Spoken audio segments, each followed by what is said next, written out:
waxa soo laaftay markale logasiyeedka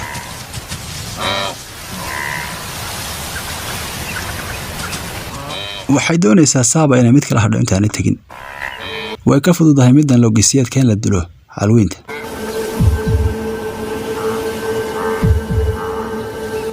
waxaan goobtani kaba fogeyn qaar aad u yar kuwaas oo ah 8 gabarood libaaxyadu markay ugaarsanayaan ma jiro wax 100% la hubo balse habeenkii ayaa sahlan xagga ugaarsiga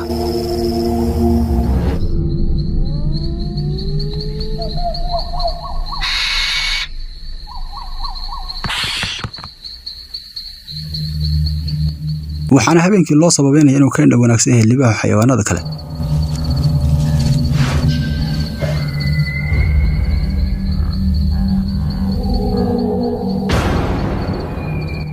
waxay yaacaysaa mugdiga logasiyeedku balse libaaxyadu si fiican bay u arkayaan waxay sidoo kale kamaradahan casriga arkayaan waxay arkaysaa duurjoogta iyo ugaadho agagaarka biyaha logasiyeedku waa midaan ka fogaan habeen iyo maalin toon ah waxay soo dhex galaysaa 4 libaax kuwaas oo halkan u dhigtay iyada tabanay qooleen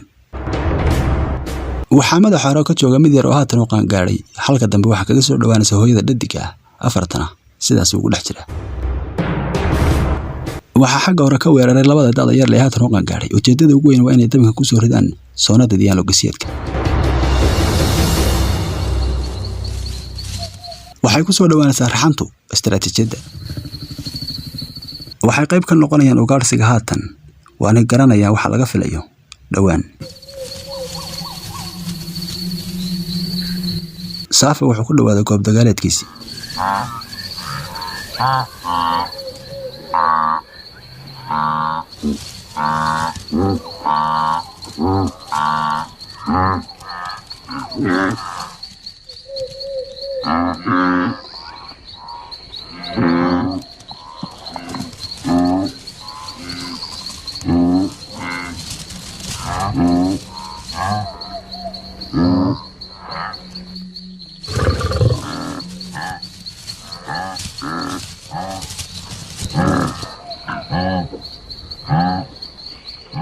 waxa dhaqaaq sameeyay kii ugu horeeyay yara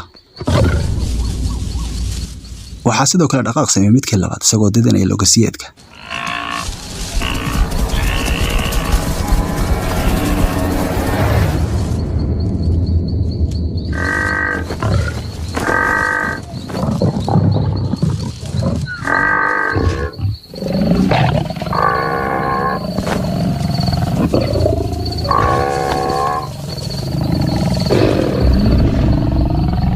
dhulkan furan ee biyuhu waa mid lagu tijaabiyay istaraatiijiyadan waana shaqaysa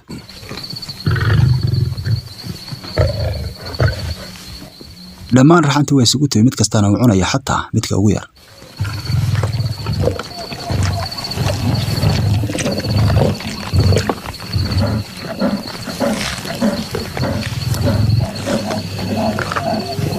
warka hilbahan darayga markaba waa u baxaya marka tahay ugaarsada guushiisu badan tahay markasta dhulwaagu waa midka agdhow dhammaan Safa iyo dhalaheedu iyo sidoo kale cuntadaba khatar weyn baa soo wajahday markasta raxantu badan tahay xoogna badan tahay sidoo kale dhulwaagu waa uu soo habar wacanaya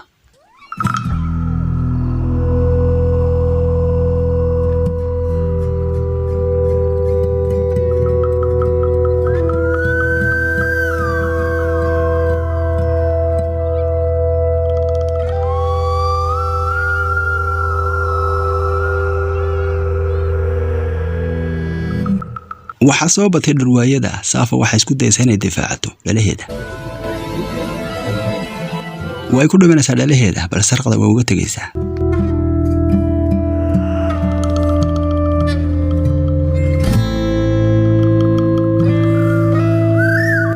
waa mid aad u dhiiran Safa sidoo kale waxay difaacatay raqdiga dhalaheeda intaba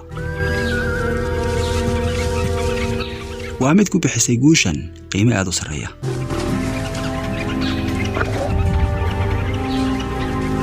midka loo yaqaan dhurwaagu waa mid aad u hunguro sidoo kalena naf jecel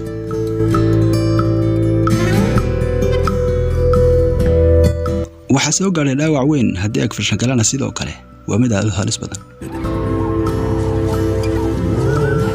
dhammaan qoysku wuxuu ku jiraa khatar weyn maadaama uu soo gaaray dhaawac Safa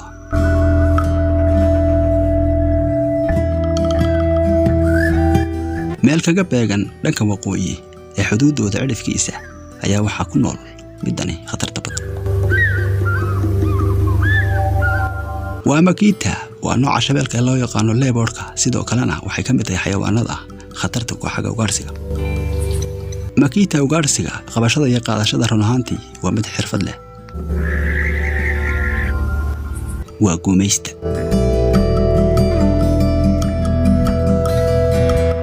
waa midaan looga baran shabeelka balse sidoo kale xasuusna waa bisad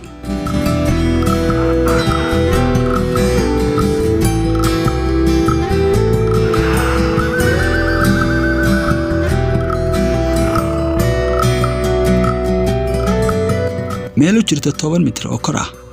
waxa ka dhisan buul ay ka buuxaan dhalo iyo beed markaynu ku hadlayno Kita oo midda shabeelka waa waqtiga quraacda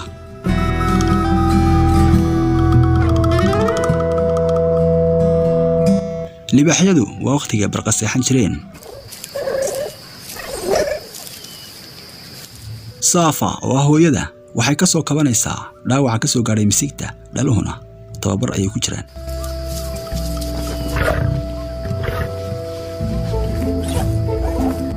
isdhaxgal walba dagaal walba ciyaar walba iyaga waxay u tahay tababar iyo sidoo kale adkaysi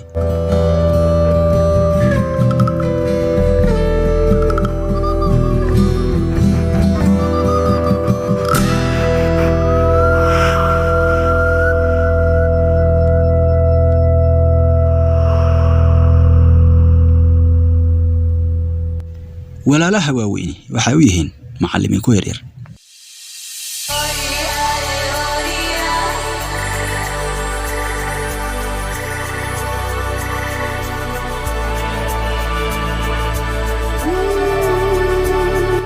goobtani Safuuti waa halkay noolaadaan oo kaliya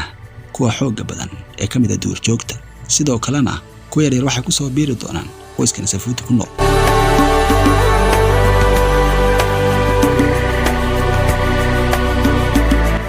waxay sidoo kale u baahan yihiin tababar adag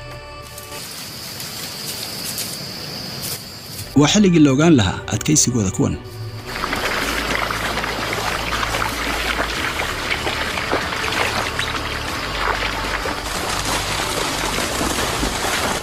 waxbaa jiitay daroonkooda kuwa ronron dhalaha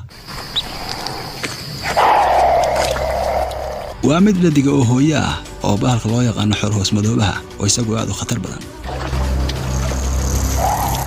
waxay fursad weyn u tahay kuwani oo ku tijaabinaya xirfadooda ugaarsiga ee la baray waa mid aan cabsi badan qabin xor hoos madoobuhu waana mid aad u geesiya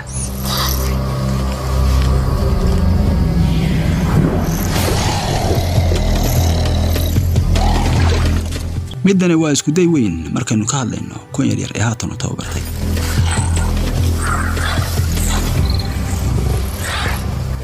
balse hooyadan xoorkii miyay waajihi kartay libaxyadan xoogga iyo tirada badan leh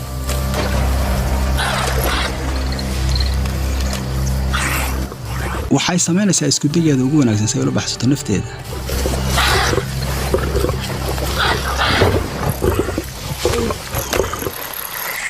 waxay samaynaysaa wax walba ay ku badbaadayso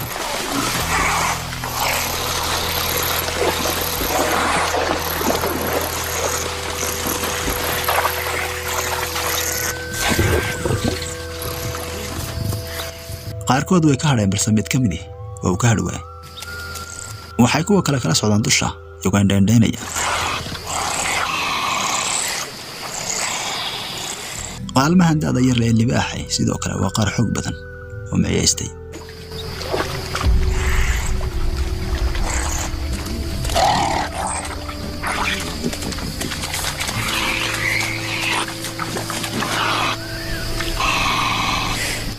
waxaa jira xayawaano jili kara inay dhinteen iyagoo nool xoolkuna waxa uu ka mid yahay kuwaas waa arrin aad u murugo badan inay maanta halkani ku nafweyday hooyo midaas oo halkani ku noolay sidoo kalena ay ka baxday duurjoogta halkani.